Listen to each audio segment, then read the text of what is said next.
ನಮಸ್ಕಾರ ಬಾಂಧವರೇ, ಪುಸ್ತಕ ಪರಿಚಯ ಕಾರ್ಯಕ್ರಮಕ್ಕೆ ನಿಮಗೆಲ್ಲರಿಗೂ ಆತ್ಮೀಯ ಸ್ವಾಗತ.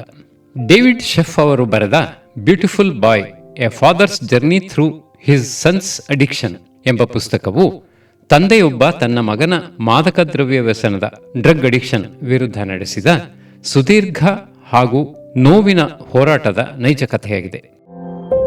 2008ರಲ್ಲಿ ಪ್ರಕಟಗೊಂಡ ಈ ಆತ್ಮಕಥೆಯು ಮಗನ ಮೇಲಿನ ಅಪಾರ ಪ್ರೀತಿ, ಆತನನ್ನು ಉಳಿಸಿಕೊಳ್ಳಲು ತಂದೆ ಪಡುವ ಯಾತನೆ ಮತ್ತು ಕೊನೆಗೆ ಅನುಭವಿಸುವ ಸಾಂತ್ವನವನ್ನು ಅತ್ಯಂತ ಭಾವುಕವಾಗಿ ವಿವರಿಸುತ್ತದೆ. ಚಲನಚಿತ್ರವಾಗಿಯೂ ಬ್ಯೂಟಿಫುಲ್ ಬಾಯ್ ಹೆಚ್ಚಿನ ಪರಿಣಾಮವನ್ನು ಬೀರಿದೆ. ಮಗು ಅಂದರೆ ದೇವರ ರೂಪ ಅಂತಾರೆ.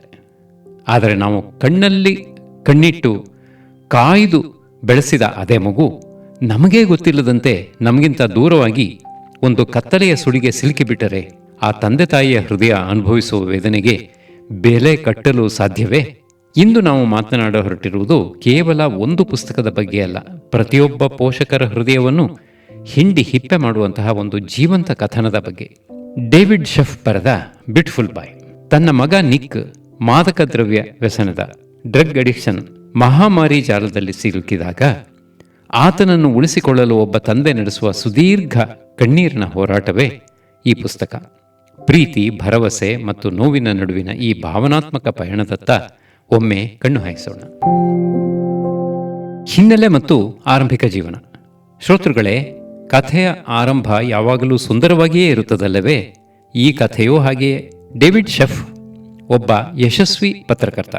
ಅವರಿಗೆ ಒಬ್ಬ ಮುದಾದ ಮಗ, ಹೆಸರೇ ನಿಕ್. ನಿಕ್ ಬೆಳೆಯುತ್ತಾ ಇದ್ದಂತೆ ಎಲ್ಲರ ಕಣ್ಣಿನ ಮಣಿಯಾಗಿದ್ದ, ಬುದ್ಧಿವಂತ, ಅದ್ಭುತವಾಗಿ ಕಥೆ ಕವನ ಬರೆಯುತ್ತಿದ್ದ ಕಲಾತ್ಮಕ ಮನಸ್ಸಿನ ಹುಡುಗ.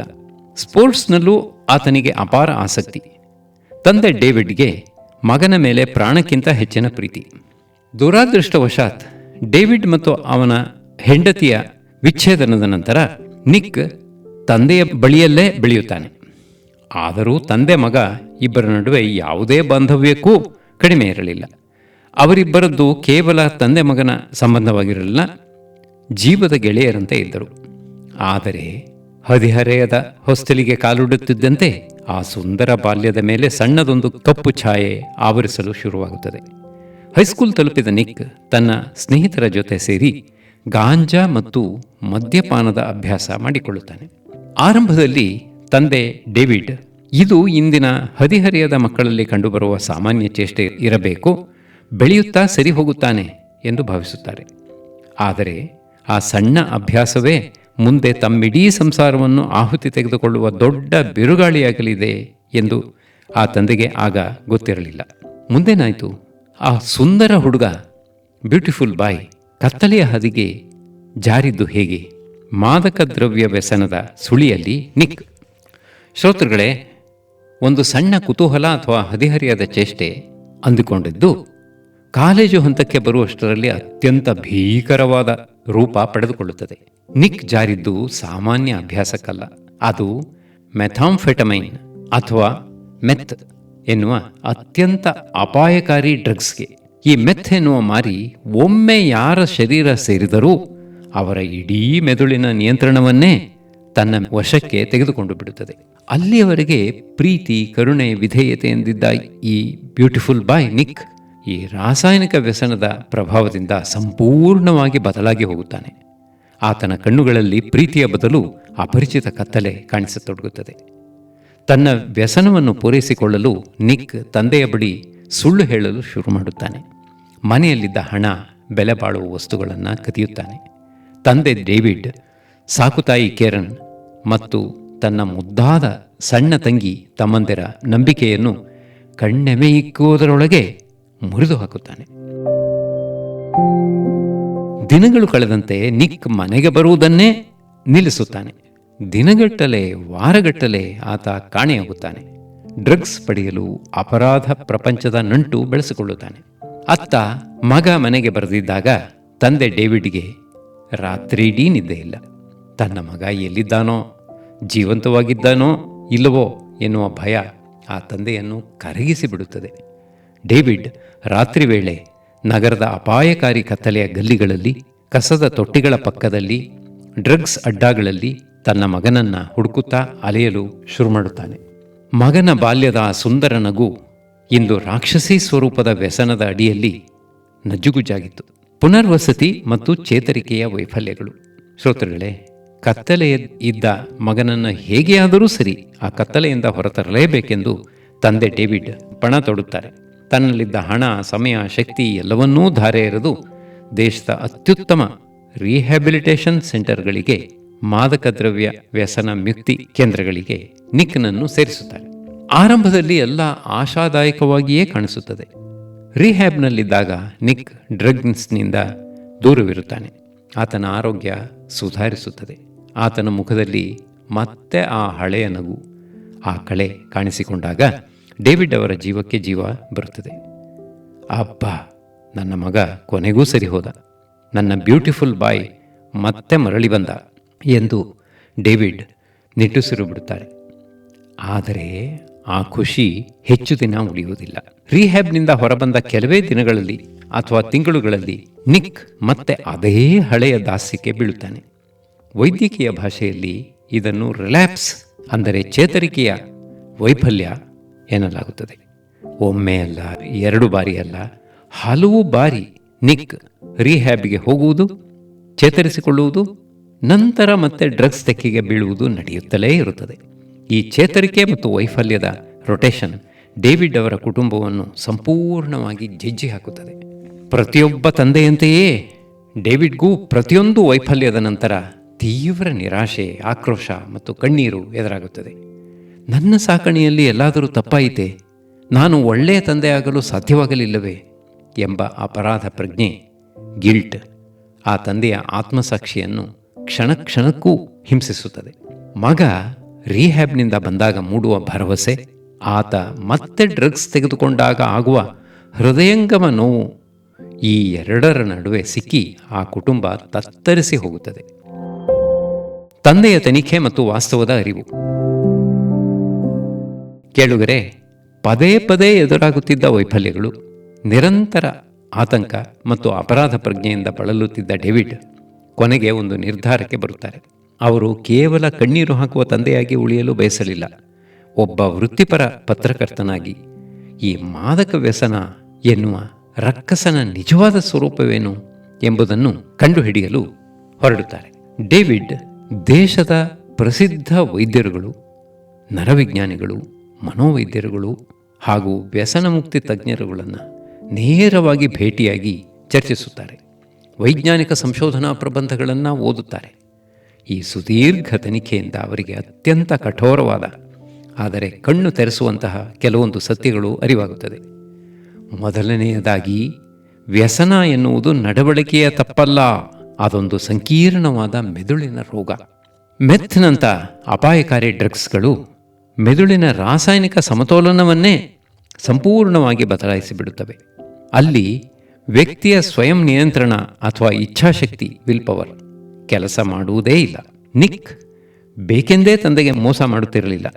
ಆತನ ಮೆದುಳು ಡ್ರಗ್ಸ್ಗೆ ದಾಸನಾಗಿ ಆತನಿಂದ ಆ ರೀತಿ ಮಾಡಿಸುತ್ತಿತ್ತು. ಎರಡನೆಯದಾಗಿ, ಅವರಿಗೆ ಅಲ್ ಅನಾನ್ ಎಂಬ ಸ್ವಯಂ ಸೇವಾ ಸಂಸ್ಥೆಯ ಮೂಲಕ ವ್ಯಸನಿಯ ಕುಟುಂಬದವರಿಗಾಗಿ ಇರುವ ಅತ್ಯಂತ ಪ್ರಮುಖ 3 ಸಿಗಳ ಸೂತ್ರದ ಅರಿವಾಗುತ್ತದೆ. 3 C's. 1. You didn't cause it. ಈ ವ್ಯಸನಕ್ಕೆ ತಂದೆಯಾಗಿ ನೀವು ಕಾರಣರಲ್ಲ. ವ್ಯಸನವು ವ್ಯಕ್ತಿಯ ಮೆದುಳಿನ ರೋಗ, ನಿಮ್ಮ ಪಾಲನೆಯ ತಪ್ಪಲ್ಲ. 2. You can't control it. ಇದನ್ನು ನೀವು ನಿಮ್ಮ ಹತೋಟಿಯಲ್ಲಿಡಲು ಸಾಧ್ಯವಿಲ್ಲ. ನೀವು ಎಷ್ಟೇ ಕಣ್ಣಿಟ್ಟರೂ ಅವರ ವ್ಯಸನವನ್ನು ತಡೆಯಲಾಗುವುದಿಲ್ಲ. 3. You can't cure it. ಇದನ್ನು ನೀವು ಒಬ್ಬರೇ ಗುಣಪಡಿಸಲೂ ಸಾಧ್ಯವಿಲ್ಲ. ವೃತ್ತಿಪರ ಚಿಕಿತ್ಸೆ ಮತ್ತು ವ್ಯಸನಿಯ ಸ್ವಯಂ ನಿರ್ಧಾರದಿಂದಷ್ಟೇ ಇದು ಸಾಧ್ಯ. ಈ ಸತ್ಯಗಳನ್ನು ಅರ್ಥ ಮಾಡಿಕೊಳ್ಳುವುದು ಡೇವಿಡ್ಗೆ ಸುಲಭವಾಗಿರಲಿಲ್ಲ. ನನ್ನ ಮಗನ ಈ ಸ್ಥಿತಿಗೆ ನಾನೇ ಕಾರಣ ಎಂದು ಪ್ರತಿದಿನ ತನಗೆ ತಾನೇ ಶಿಕ್ಷೆ ವಿಧಿಸಿಕೊಳ್ಳುತ್ತಿದ್ದ ಆ ತಂದೆಗೆ ಈ ವೈಜ್ಞಾನಿಕ ಸತ್ಯಗಳು ಒಂದು ರೀತಿಯ ಮಾನಸಿಕ ಬಿಡುಗಡೆಯನ್ನು ನೀಡುತ್ತವೆ. ತಮ್ಮ ಮಗನೊಂದಿಗೆ ಹೋರಾಡುವುದಕ್ಕಿಂತ ಹೆಚ್ಚಾಗಿ ಆತನ ಬೆನ್ನ ಹಿಂದೆ ಇರುವ ರೋಗದ ವಿರುದ್ಧ ಹೋರಾಡಬೇಕು ಎನ್ನುವ ಸ್ಪಷ್ಟತೆ ಡೇವಿಡ್ ಅವರಿಗೆ ಸಿಗುತ್ತದೆ.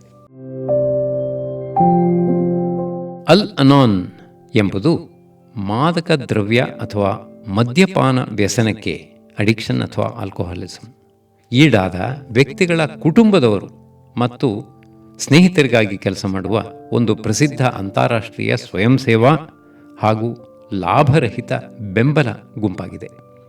ಎಐ ಅನಾನ್ ಫ್ಯಾಮಿಲಿ ಗ್ರೂಪ್ಸ್ ಅಥವಾ ಸಪೋರ್ಟ್ ಗ್ರೂಪ್. ಅಲ್ ಅನಾನ್ ಎಂದರೇನು? ಸ್ಥಾಪನೆ. ಇದನ್ನು 1951ರಲ್ಲಿ ಆಲ್ಕೋಹಾಲಿಕ್ಸ್ ಅನಾಮಿನಸ್ ಎಎ ಸಂಸ್ಥೆಯ ಸ್ಥಾಪಕರ ಹೆಂಡತಿಯರಾದ ಆನ್ ವಿಲ್ಸನ್ ಮತ್ತು ಲೋಯಿಸ್ ವಿಲ್ಸನ್ ಅವರು ಪ್ರಾರಂಭಿಸಿದರು. ಉದ್ದೇಶ: ವ್ಯಸನಿಯಾದ ವ್ಯಕ್ತಿಗಿಂತ ಹೆಚ್ಚಾಗಿ ಆ ವ್ಯಸನಿಯಿಂದಾಗಿ ದಿನನಿತ್ಯ ಮಾನಸಿಕ ಆತಂಕ, ಭೀತಿ ಮತ್ತು ನಿರಾಶೆ ಅನುಭವಿಸುತ್ತಿರುವ ಅವರ ಕುಟುಂಬದ ಸದಸ್ಯರ, ಪೋಷಕರು, ಪತಿ ಪತ್ನಿ, ಮಕ್ಕಳು, ಇವರ ಮಾನಸಿಕ ಆರೋಗ್ಯವನ್ನು ಕಾಪಾಡುವುದು ಮತ್ತು ಅವರಿಗೆ ಬೆಂಬಲ ನೀಡುವುದು ಇದರ ಮುಖ್ಯ ಗುರಿ. ಅಲ್ ಅನಾನ್ ಹೇಗೆ ಕೆಲಸ ಮಾಡುತ್ತದೆ? ಗೌಪ್ಯತೆ, ಅನಾನಿಮಿಟಿ. ಇಲ್ಲಿಗೆ ಬರುವ ಪ್ರತಿಯೊಬ್ಬರ ಗುರುತು ಮತ್ತು ಅವರು ಹಂಚಿಕೊಳ್ಳುವ ವಿಷಯಗಳು ಸಂಪೂರ್ಣವಾಗಿ ಗೌಪ್ಯವಾಗಿರುತ್ತದೆ. ಅನಾನಿಮಸ್. ಯಾರೂ ಯಾರನ್ನೂ ವಿಮರ್ಶಿಸುವುದಿಲ್ಲ. ನಾನ್ ಜಡ್ಜ್ಮೆಂಟಲ್ ಎನ್ವೈರನ್ಮೆಂಟ್. ಪರಸ್ಪರ ಅನುಭವಗಳ ಹಂಚಿಕೆ. ಒಂದೇ ರೀತಿಯ ನೋವು ಅನುಭವಿಸುತ್ತಿರುವ ಕುಟುಂಬಗಳು ಒಂದೆಡೆ ಸೇರಿ ತಮ್ಮ ಅನುಭವಗಳು, ನೋವುಗಳು ಮತ್ತು ಧೈರ್ಯವನ್ನು ಪರಸ್ಪರ ಹಂಚಿಕೊಳ್ಳುತ್ತಾರೆ. ಉಚಿತ ಸೇವೆ. ಇದು ಯಾವುದೇ ಶುಲ್ಕವನ್ನು ವಸೂಲಿ ಮಾಡುವುದಿಲ್ಲ. ಇದು ಸದಸ್ಯರ ಸ್ವಯಂ ಪ್ರೇರಿತ ದೇಣಿಗೆಯಿಂದಲೇ ನಡೆಯುತ್ತದೆ. ಅಲ್ ಅನಾನ್ನ ಪ್ರಮುಖ ತತ್ವಗಳನ್ನು, ದಿ 3 C's, ಹಿಂದೆ ನೋಡಿದ್ದೇವೆ. ಬ್ಯೂಟಿಫುಲ್ ಬಾಯ್ ಪುಸ್ತಕದಲ್ಲಿನ ಇದರ ಮಹತ್ವವನ್ನು ನೋಡೋಣ. ಬ್ಯೂಟಿಫುಲ್ ಬಾಯ್ ಪುಸ್ತಕದಲ್ಲಿ ಡೇವಿಡ್ ಶೆಫ್ ಅವರು ತಮ್ಮ ಮಗ ನಿಕ್ನ ಮೆತ್ ವ್ಯಸನದಿಂದ ಕಂಗೆಟ್ಟು ತನ್ನ ತಪ್ಪಿನಿಂದಲೇ ಮಗ ಹೀಗಾದ ಎಂದು ತಮ್ಮನ್ನೇ ತಾವು ದೂರಿಕೊಳ್ಳುತ್ತಿರುತ್ತಾರೆ. ಆ ಸಮಯದಲ್ಲಿ ಅವರಿಗೆ ಆಸರೆಯಾಗುವುದು ಈ ಅಲ್ ಅನಾನ್ ಸಂಸ್ಥೆ. ಅಲ್ಲಿಗೆ ಹೋದ ಮೇಲೆಯೇ ಡೇವಿಡ್ಗೆ ನನ್ನ ಮಗನ ರೋಗಕ್ಕೆ ನಾನಷ್ಟೇ ಹೊಣೆಯಲ್ಲ ಮತ್ತು ಆತನನ್ನು ಬಲವಂತವಾಗಿ ಬದಲಾಯಿಸಲು ನನ್ನಿಂದ ಸಾಧ್ಯವಿಲ್ಲ ಎಂಬ ವಾಸ್ತವದ ಅರಿವಾಗಿ ತಮ್ಮ ಹಾಗೂ ಉಳಿದ ಕುಟುಂಬದ ಜೀವನವನ್ನು ಉಳಿಸಿಕೊಳ್ಳುವ ಭಾವನಾತ್ಮಕ ಬಿಡುಗಡೆ, ಡಿಟ್ಯಾಚ್ಮೆಂಟ್ ವಿತ್ ಲವ್, ಸಾಧಿಸಲು ಸಾಧ್ಯವಾಗುತ್ತದೆ. ವ್ಯಸನದಿಂದ ತತ್ತರಿಸಿದ ಕುಟುಂಬಗಳಿಗೆ ಅಲ್ ಅನಾನ್ ಎಂಬುದು ಕೇವಲ ಸಂಸ್ಥೆಯಲ್ಲ, ಅದೊಂದು ಸಾಂದರ್ಭಿಕ ಆಸರೆ ಮತ್ತು ಧೈರ್ಯದ ಮೂಲ. ಸಹವ್ಯಸನ, ಕೋಡಿಪೆಂಡೆನ್ಸಿ ಮತ್ತು ಭಾವನಾತ್ಮಕ ಬಿಡುಗಡೆ. ಕೇಳುಗರೆ, ವ್ಯಸನದ ದುರಂತ ಎಂದರೆ ಅದು ಕೇವಲ ಅದನ್ನು ತೆಗೆದುಕೊಳ್ಳುವ ವ್ಯಕ್ತಿಯನ್ನು ಮಾತ್ರ ನಾಶ ಮಾಡುವುದಿಲ್ಲ, ಅವನ ಸುತ್ತಲಿರುವ ಇಡೀ ಕುಟುಂಬವನ್ನೇ ನಿಧಾನವಾಗಿ ಮುಗಿಸಿಬಿಡುತ್ತದೆ. ಡೇವಿಡ್ ಅವರ ಜೀವನದಲ್ಲಿ ಅದೇ ಆಯಿತು. ಮಗ ನಿಕ್ ಡ್ರಗ್ಸ್ ವ್ಯಸನಿಯಾಗಿದ್ದರೆ, ಇತ್ತ ತಂದೆ ಡೇವಿಡ್ ತಮ್ಮ ಮಗನ ವ್ಯಸನಕ್ಕೆ ಅಡಿಕ್ಟ್ ಆಗಿಬಿಟ್ಟಿದ್ದರು. ವೈದ್ಯಕೀಯ ಲೋಕದಲ್ಲಿ ಇದನ್ನು ಸಹವ್ಯಸನ, ಕೋಡಿಪೆಂಡೆನ್ಸಿ ಎಂದು ಕರೆಯುತ್ತಾರೆ. ನಿಕ್ನನ್ನು ರಕ್ಷಿಸುವ ಚಿಂತೆಯಲ್ಲೇ ಡೇವಿಡ್ಗೆ ಆಹಾರ ಸೇರುತ್ತಿರಲಿಲ್ಲ, ಕಣ್ಣಿಗೆ ನಿದ್ದೆ ಇರಲಿಲ್ಲ. ತಮ್ಮ ಹೆಂಡತಿ ಕೇರನ್ ಮತ್ತು ಉಳಿದ 2 ಮುದ್ದಾದ ಸಣ್ಣ ಮಕ್ಕಳ ಅಗತ್ಯಗಳನ್ನು ಗಮನಿಸುವುದನ್ನೇ ಡೇವಿಡ್ ಮರೆತುಬಿಟ್ಟಿದ್ದರು. ಆ ಮಕ್ಕಳ ಬಾಲ್ಯವೂ ಈ ಭಯ ಮತ್ತು ಆತಂಕದ ನೆರಳಿನಲ್ಲೇ ಕಳೆದು ಹೋಗುತ್ತಿತ್ತು. ನಿರಂತರ ಒತ್ತಡ ಮತ್ತು ಮಾನಸಿಕ ಯಾತನೆಯಿಂದಾಗಿ ಕೊನೆಗೆ ಒಮ್ಮೆ ಡೇವಿಡ್ ಅವರ ಆರೋಗ್ಯ ತೀವ್ರವಾಗಿ ಕ್ಷೀಣಿಸುತ್ತದೆ. ಅವರಿಗೆ ಹಠಾತ್ತಾಗಿ ಮೆದುಳಿನ ರಕ್ತಸ್ರಾವ, ಬ್ರೈನ್ ಹೆಮರೇಜ್ ಸಂಭವಿಸುತ್ತದೆ. ಆಸ್ಪತ್ರೆಯ ಹಾಸಿಗೆಯ ಮೇಲೆ ಬಿದ್ದಾಗ ಡೇವಿಡ್ ಅವರಿಗೆ ಒಂದು ದೊಡ್ಡ ಸತ್ಯದ ದರ್ಶನವಾಗುತ್ತದೆ. ನನ್ನ ಮಗನನ್ನು ಉಳಿಸಲು ಹೋಗಿ ನಾನು ಸಂಪೂರ್ಣವಾಗಿ ನಶಿಸಿ ಹೋಗುತ್ತಿದ್ದೇನೆ. ನಾನು ಜೀವಂತವಾಗಿದ್ದರೆ ಮಾತ್ರ ತಾನೇ ನನ್ನ ಕುಟುಂಬಕ್ಕೆ ಆಸರೆಯಾಗಲು ಸಾಧ್ಯ. ಆಸ್ಪತ್ರೆಯಿಂದ ಹೊರಬಂದ ಮೇಲೆ ಡೇವಿಡ್ ಒಂದು ಕಠಿಣ, ಅತ್ಯಂತ ನೋವಿನ ನಿರ್ಧಾರವನ್ನು ತೆಗೆದುಕೊಳ್ಳುತ್ತಾರೆ. ಅದನ್ನು ಡಿಟ್ಯಾಚ್ಮೆಂಟ್ ವಿತ್ ಲವ್, ಭಾವನಾತ್ಮಕ ಬಿಡುಗಡೆ ಎನ್ನಲಾಗುತ್ತದೆ. ತಂದೆಯಾಗಿ ಅವರು ಮಗನ ಮೇಲಿನ ಪ್ರೀತಿಯನ್ನು ಬಿಡಲಿಲ್ಲ, ಆದರೆ ನಿಕ್ನ ಪ್ರತಿಯೊಂದು ಹೆಜ್ಜೆಯನ್ನೂ ನಿಯಂತ್ರಿಸಲು ಹೋಗುವ ವ್ಯರ್ಥ ಪ್ರಯತ್ನವನ್ನು ಕೈಬಿಟ್ಟರು. ನಿಕ್, ನಿನ್ನನ್ನು ನಾನು ಜೀವಕ್ಕಿಂತ ಹೆಚ್ಚಾಗಿ ಪ್ರೀತಿಸುತ್ತೇನೆ, ಆದರೆ ನಿನ್ನ ವ್ಯಸನಕ್ಕೆ ನಾನು ಇನ್ನೂ ಬಲಿಯಾಗುವುದಿಲ್ಲ. ಚೇತರಿಸಿಕೊಳ್ಳುವ ನಿರ್ಧಾರ ನಿನ್ನದೇ ಆಗಿರಬೇಕು ಎಂದು ಭಾವನಾತ್ಮಕವಾಗಿ ಕೊಂಚ ದೂರ ನಿಲ್ಲಲು ಕಲಿಯುತ್ತಾರೆ. ಮಗನನ್ನು ಪ್ರೀತಿಸುತ್ತಲೇ ಆತನಿಂದ ದೂರವಿರುವುದು ಒಬ್ಬ ತಂದೆಗೆ ಎಷ್ಟು ಕಠಿಣ ಅಲ್ವೇ? ಪುಸ್ತಕದ ಸಂದೇಶ. ಶ್ರೋತೃಗಳೇ, ಪ್ರತಿಯೊಂದು ಕಥೆಗೂ ಒಂದು ಸುಖಾಂತ್ಯ ಇರಬೇಕೆಂಬುದು ನಮ್ಮ ಬಯಕೆ. ಆದರೆ ಜೀವನ ಎನ್ನುವುದು ಸದಾ ಸಾಹಿತ್ಯದ ಪುಟಗಳಂತೆ ಸರಳವಾಗಿರುವುದಿಲ್ಲ. ಡೇವಿಡ್ ಶೆಫ್ ಬರೆದ ಬ್ಯೂಟಿಫುಲ್ ಬಾಯ್ ಪುಸ್ತಕ ಯಾವುದೇ ಮಾಂತ್ರಿಕ ಪವಾಡದೊಂದಿಗೆ ಮುಕ್ತಾಯಗೊಳ್ಳುವುದಿಲ್ಲ. ನಿಕ್ ಸಂಪೂರ್ಣವಾಗಿ ಚೇತರಿಸಿಕೊಂಡು ಇನ್ಮುಂದೆ ಎಂದಿಗೂ ಡ್ರಗ್ಸ್ ಮುಟ್ಟೋದೇ ಇಲ್ಲ ಎನ್ನುವ ಗ್ಯಾರಂಟಿ ಅಲ್ಲಿ ಸಿಗುವುದಿಲ್ಲ. ಆದರೆ ಅಲ್ಲಿ ಸಿಗುವುದು ಸೋಲೊಪ್ಪಿಕೊಳ್ಳದ ಭರವಸೆ ಮತ್ತು ವಾಸ್ತವದ ಸ್ಪಷ್ಟತೆ. ಡೇವಿಡ್ ತಮ್ಮ ಮಗ ನಿಕ್ನನ್ನು ಸಂಪೂರ್ಣವಾಗಿ ಒಪ್ಪಿಕೊಳ್ಳುತ್ತಾರೆ. ಆತ ಡ್ರಗ್ಸ್ ಮುಕ್ತನಾಗಿರುವ ಪ್ರತಿಯೊಂದು ದಿನವನ್ನೂ ಒಂದು ಸಣ್ಣ ಗೆಲುವಾಗಿ ಸಂಭ್ರಮಿಸುತ್ತಾರೆ. ಅದೇ ಸಮಯದಲ್ಲಿ ಆತ ಮತ್ತೆ ಎಡವಿದರೆ ಅದನ್ನು ಎದುರಿಸುವ ಧೈರ್ಯವನ್ನು ಬೆಳೆಸಿಕೊಳ್ಳುತ್ತಾರೆ.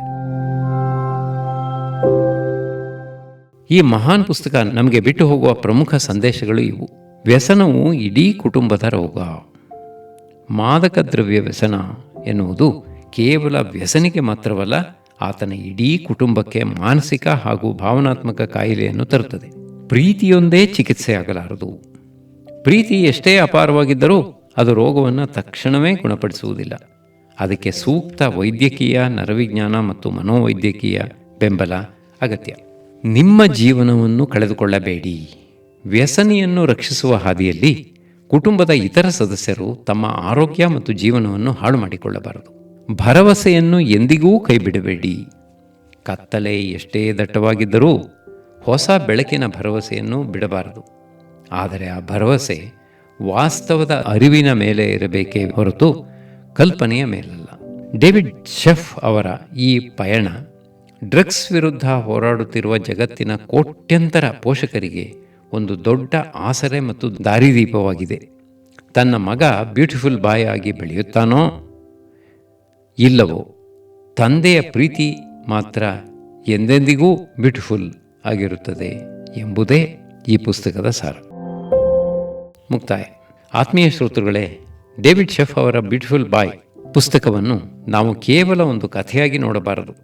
ಇದು ಇಂದಿನ ಸಮಾಜಕ್ಕೆ ಹಿಡಿದ ಕನ್ನಡಿ.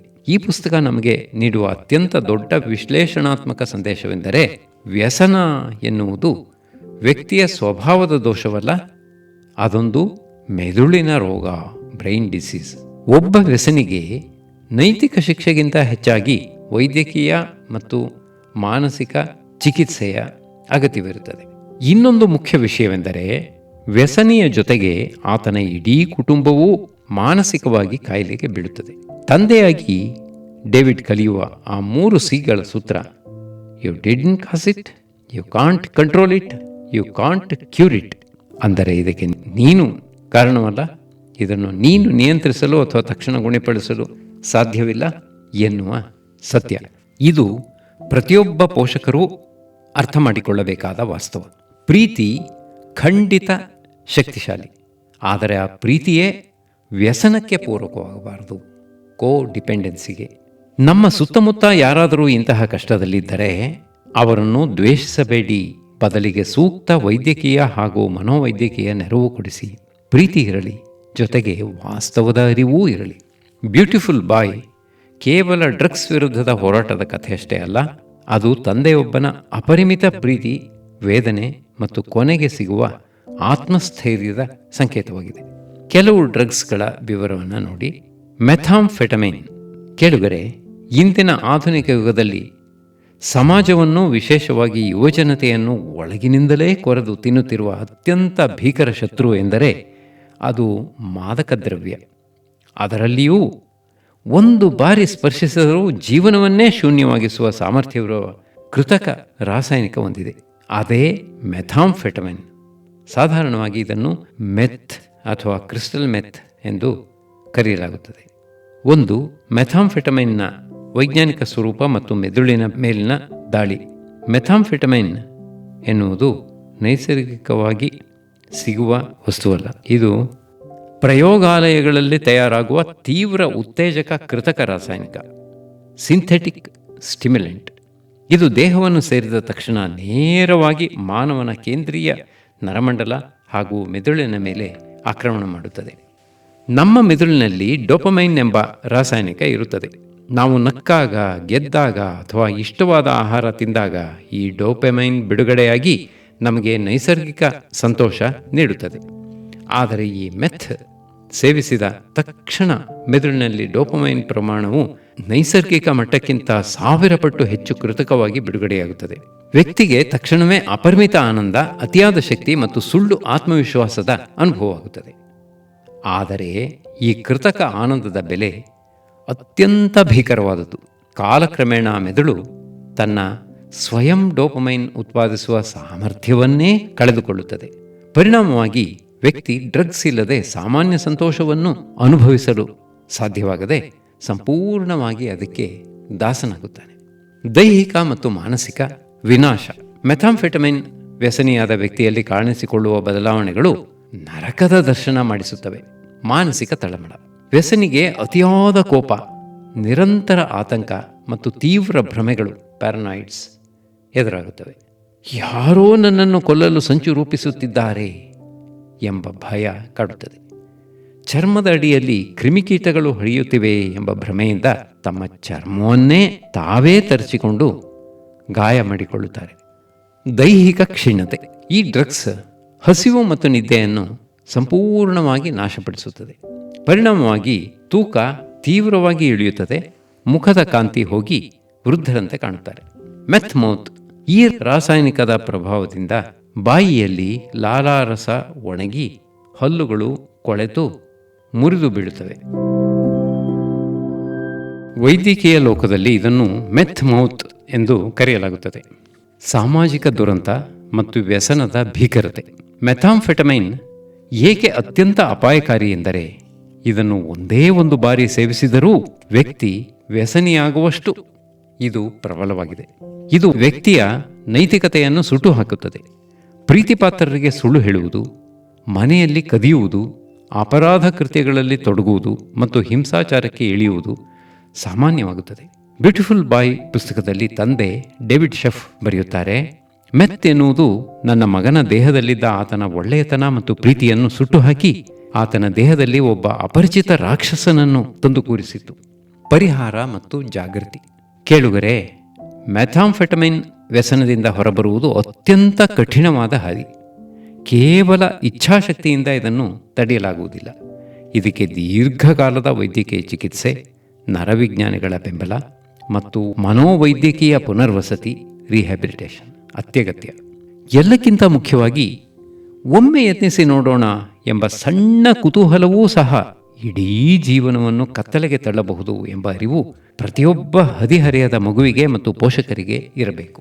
ಮೆಥಾಂಫೆಟಮೈನ್ ನಂತೆಯೇ ಮೆದುಳು ಹಾಗೂ ನರಮಂಡಲದ ಮೇಲೆ ತೀವ್ರ ಪರಿಣಾಮ ಬೀರುವ ಅತ್ಯಂತ ಅಪಾಯಕಾರಿ ಹಾಗೂ ವ್ಯಸನಕಾರಿ ಅಡಿಕ್ಟಿವ್ ಇತರ ಪ್ರಮುಖ ಮಾದಕ ದ್ರವ್ಯಗಳನ್ನು ಡ್ರಗ್ಸ್ ವರ್ಗೀಕರಿಸಿ ತಿಳಿಯಬಹುದು.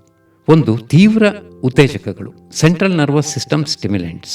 ಇವು ಮೆಥಾಂಫೆಟಮೈನ್ನಂತೆಯೇ ಮೆದುಳನ್ನು ಅತಿಯಾಗಿ ಉತ್ತೇಜಿಸಿ ಕೃತಕ ಶಕ್ತಿ ಮತ್ತು ಆನಂದವನ್ನು ನೀಡುವ ಡ್ರಗ್ಸ್ಗಳು. ಕೊಕೇನ್ ಮತ್ತು ಕ್ರ್ಯಾಕ್ ಕೊಕೇನ್. ಕೋಕಾ ಸಸ್ಯದ ಎಲೆಗಳಿಂದ ತಯಾರಾಗುವ ನೈಸರ್ಗಿಕ ಮೂಲದ ಡ್ರಗ್ ಈ ಕೊಕೇನ್. ಅಪಾಯ. ಸೇವಿಸಿದ ತಕ್ಷಣ ಹೃದಯ ಬಡಿತ ಮತ್ತು ರಕ್ತದೊತ್ತಡ ಹೆಚ್ಚಾಗುತ್ತದೆ. ಇದರ ಪ್ರಭಾವ ಬೇಗನೆ ಇಳಿಯುವುದರಿಂದ ವ್ಯಕ್ತಿ ಪದೇ ಪದೇ ಇದನ್ನು ತೆಗೆದುಕೊಳ್ಳಲು ಪ್ರೇರೇಪಿತನಾಗಿ ತೀವ್ರ ವ್ಯಸನಿಯಾಗುತ್ತಾನೆ. Ecstasy, MDMA, Molly. ವಿವರಣೆ. ಇದನ್ನು ಹೆಚ್ಚಾಗಿ ಪಾರ್ಟಿ ಡ್ರಗ್ ಆಗಿ ಬಳಸಲಾಗುತ್ತದೆ. ಅಪಾಯ. ಇದು ಮೆದುಳಿನಲ್ಲಿ ಸಂತೋಷ ಮತ್ತು ಭಾವನಾತ್ಮಕ ಉತ್ಸಾಹವನ್ನು ಹೆಚ್ಚಿಸುತ್ತದೆ. ಆದರೆ ಇದರ ಬಳಕೆಯ ನಂತರ ತೀವ್ರ ಖಿನ್ನತೆ, ಡಿಪ್ರೆಷನ್, ಆತಂಕ, ಜ್ಞಾಪಕ ಶಕ್ತಿ ನಷ್ಟ ಮತ್ತು ನಿರ್ಜಲೀಕರಣ, ಡಿಹೈಡ್ರೇಷನ್ ಉಂಟಾಗುತ್ತದೆ. ಅಫೀಮು ಆಧಾರಿತ ಮಾದಕ ದ್ರವ್ಯಗಳು, ಓಪಿಯಾಯ್ಡ್ಸ್ ಮತ್ತು ಓಪಿಯೇಟ್ಸ್. ಇವು ತೀವ್ರ ನೋವು ನಿವಾರಕಗಳಾಗಿ ಕೆಲಸ ಮಾಡುತ್ತಾ ಶರೀರವನ್ನು ಮರಗಟ್ಟಿಸಿ ವ್ಯಸನಿಯಾಗಿಸುವ ಅಪಾಯಕಾರಿ ವಿಷದ್ರವ್ಯಗಳು. ಹೆರಾಯಿನ್. ವಿವರಣೆ. ಜಗತ್ತಿನ ಅತ್ಯಂತ ಭೀಕರವಾದ ಮತ್ತು ವೇಗವಾಗಿ ವ್ಯಸನಕ್ಕೆ ತಳ್ಳುವ ಮಾದಕ ದ್ರವ್ಯಗಳಲ್ಲಿ ಇದು ಒಂದು. ಅಪಾಯ. ಇಂಜೆಕ್ಷನ್ ಅಥವಾ ಹೊಗೆಯ ಮೂಲಕ ಸೇವಿಸಲಾಗುತ್ತದೆ. ಇದು ಶ್ವಾಸಕೋಶದ ಕ್ರಿಯೆಯನ್ನು ನಿಧಾನಗೊಳಿಸುತ್ತದೆ. ಅತಿಯಾದ ಸೇವನೆಯಿಂದ ಓವರ್ಡೋಸ್, ಉಸಿರಾಟ ನಿಂತು ತಕ್ಷಣ ಸಾವು ಸಂಭವಿಸಬಹುದು. ಫೆಂಟನಿಲ್. ಇದು ಮೈಕ್ರೋಗ್ರಾಂ ಪ್ರಮಾಣದಲ್ಲೂ ಜೀವ ತೆಗೆಯಬಲ್ಲ ಕೃತಕ ಸಿಂಥೆಟಿಕ್ ಒಪಿಯಾಯ್ಡ್. ಇದು ಹೆರಾಯಿನ್ಗಿಂತ 50 ಪಟ್ಟು ಹೆಚ್ಚು ಮತ್ತು ಮಾರ್ಫಿನ್ಗಿಂತ 100 ಪಟ್ಟು ಹೆಚ್ಚು ಪ್ರಬಲವಾಗಿದೆ. ಅಪಾಯ. ಇಂದು ಜಗತ್ತಿನಲ್ಲಿ ಅತಿ ಹೆಚ್ಚು ಡ್ರಗ್ಸ್ ಓವರ್ಡೋಸ್ ಸಾವುಗಳಿಗೆ ಈ ಫೆಂಟನಿಲ್ ಮುಖ್ಯ ಕಾರಣವಾಗಿದೆ. ಮಾನಸಿಕ ಭ್ರಮೆ ಉಂಟು ಮಾಡುವ ಡ್ರಗ್ಸ್ ಹೆಲೋಸಿನೋಜಿನ್ಸ್. ಇವು ವ್ಯಕ್ತಿಯ ಆಲೋಚನೆ, ದೃಷ್ಟಿ ಮತ್ತು ರಿಯಾಲಿಟಿಯ ವಾಸ್ತವದ ಗ್ರಹಿಕೆಯನ್ನೇ ಸಂಪೂರ್ಣವಾಗಿ ಬದಲಾಯಿಸಿಬಿಡುತ್ತದೆ. LSD lysergic acid diethylamide. ವಿವರಣೆ: ಇದನ್ನು ಆಸಿಡ್ ಎಂದೂ ಕರೆಯುತ್ತಾರೆ. ಅಪಾಯ: ಇವುಗಳನ್ನು ಸೇವಿಸಿದಾಗ ಇರದ ಶಬ್ದಗಳು ಕೇಳಿಸುವುದು, ಇಲ್ಲದ ದೃಶ್ಯಗಳು ಕಾಣಿಸುವುದು, ಹ್ಯಾಲುಸಿನೇಷನ್ಸ್ ನಡೆಯುತ್ತದೆ. ಕೆಲವೊಮ್ಮೆ ತೀವ್ರ ಭಯ ಮತ್ತು ಭಯಾನಕ ಅನುಭವಗಳು ಬ್ಯಾಡ್ ಟ್ರಿಪ್ ಉಂಟಾಗಿ ವ್ಯಕ್ತಿ ಆತ್ಮಹತ್ಯೆಗೆ ಅಥವಾ ಅನಾಹುತಕ್ಕೆ ಈಡಾಗುತ್ತಾನೆ. PCP ಫೆನ್ಸೈಕ್ಲಿಡಿನ್ ಅಥವಾ ಏಂಜಲ್ ಡಸ್ಟ್. ವಿವರಣೆ: ಇದು ವ್ಯಕ್ತಿಯನ್ನು ವಾಸ್ತವ ಪ್ರಪಂಚದಿಂದ ಸಂಪೂರ್ಣವಾಗಿ ಕಡಿದುಹಾಕುತ್ತದೆ. ಅಪಾಯ: ಅತಿಯಾದ ಹಿಂಸಾತ್ಮಕ ನಡವಳಿಕೆ, ನೋವಿನ ಅನುಭವವೇ ಆಗದಿರುವುದು ಮತ್ತು ತೀವ್ರ ಮಾನಸಿಕ ಅಸಮತೋಲನಕ್ಕೆ ಇದು ಕಾರಣವಾಗುತ್ತದೆ. ಪ್ರಿಸ್ಕ್ರಿಪ್ಷನ್ ಡ್ರಗ್ಸ್ ದುರ್ಬಳಕೆ ಅಬ್ಯೂಸ್. ವೈದ್ಯರು ನೋವು ಅಥವಾ ಕಾಯಿಲೆಗೆ ನೀಡುವ ಔಷಧಿಗಳನ್ನು ದುರ್ಬಳಕೆ ಮಾಡಿಕೊಳ್ಳುವುದು. ಆಕ್ಸಿಕಾಂಟಿನ್ ತೀವ್ರ ನೋವಿಗೆ ನೀಡುವ ಮಾತ್ರೆಗಳಾಗಿದ್ದು, ಇವುಗಳ ಅಭ್ಯಾಸವು ಹೆರಾಯಿನ್ ವ್ಯಸನಕ್ಕೆ ಸಮಾನವಾದ ಅಪಾಯವನ್ನು ತರುತ್ತದೆ. ಅಡೆರಾಲ್ ಅಥವಾ ರಿಟಾಲಿನ್ ಏಕಾಗ್ರತೆಯ ಕೊರತೆಗೆ ADHD ನೀಡುವ ಮಾತ್ರೆಗಳಾಗಿದ್ದು, ವಿದ್ಯಾರ್ಥಿಗಳು ಅಥವಾ ಯುವಕರು ಜಾಗರಣೆ ಮಾಡಲು ಅಥವಾ ಶಕ್ತಿ ಹೆಚ್ಚಿಸಿಕೊಳ್ಳಲು ದುರ್ಬಳಕೆ ಮಾಡಿಕೊಂಡು ಮೆಥ್ನಂಥ ವ್ಯಸನಕ್ಕೆ ಒಳಗಾಗುತ್ತಾರೆ. ಪ್ರತಿಯೊಂದು ಮಾದಕ ದ್ರವ್ಯವೂ ಆಕರ್ಷಕವಾಗಿ ಕಾಣುವ ಕತ್ತಲೆಯ ಬಲೆಯಾಗಿದೆ. ಪ್ರತಿಯೊಂದೂ ಕೊನೆಗೆ ತಲುಪಿಸುವುದು ಒಂದೇ ಜಾಗಕ್ಕೆ: ದೈಹಿಕ ವಿನಾಶ, ಮಾನಸಿಕ ಅಸ್ವಸ್ಥತೆ ಮತ್ತು ಜೀವಹಾನಿ. ಆತ್ಮೀಯ ಶ್ರೋತೃಗಳೇ, ಮಾದಕ ದ್ರವ್ಯ ವ್ಯಸನ ಎನ್ನುವುದು ಕ್ಷಣಿಕ ಸುಖ ನೀಡುವ ಮರೀಚಿಕೆ, ಆದರೆ ಅದರ ಅಂತ್ಯ ಸಂಪೂರ್ಣ ವಿನಾಶ. ನಿಮ್ಮ ಕುಟುಂಬದಲ್ಲಿ, ಸಮಾಜದಲ್ಲಿ ಇಂತಹ ಅಪಾಯಕಾರಿ ಡ್ರಗ್ಸ್ಗಳ ಬಗ್ಗೆ ಜಾಗೃತಿ ಮೂಡಿಸೋಣ. ಯುವಜನತೆಯನ್ನು ಈ ವಿಷಕಾರಿ ಜಾಲದಿಂದ ರಕ್ಷಿಸೋಣ. ಇದರಲ್ಲಿ ಕೃತಕ ಅಥವಾ ಸಿಂಥೆಟಿಕ್ ಡ್ರಗ್ಸನ್ನು ಎಲ್ಲಿ ಬೇಕಾದರೂ ತಯಾರಿಸಬಹುದಾದ ತಂತ್ರಜ್ಞಾನ ಇದೆ. ಹೀಗಾಗಿ ಎಲ್ಲೆಲ್ಲೂ ಇವುಗಳ ಹಾವಳಿ ಹೆಚ್ಚಾಗುವ ಸಾಧ್ಯತೆ ಇದೆ. ಇದರಿಂದ ನಮ್ಮ ಮಕ್ಕಳನ್ನು, ನಮ್ಮನ್ನು ರಕ್ಷಿಸಿಕೊಳ್ಳುವುದು ನಮ್ಮ ಪ್ರಥಮ ಆದ್ಯತೆಯಾಗಿದೆ. ಕೇಳುಗರೆ, ಮತ್ತೆ ಸಿಗೋಣ ಮತ್ತೊಂದು ಜಾಗೃತಿ ವಿಷಯದೊಂದಿಗೆ.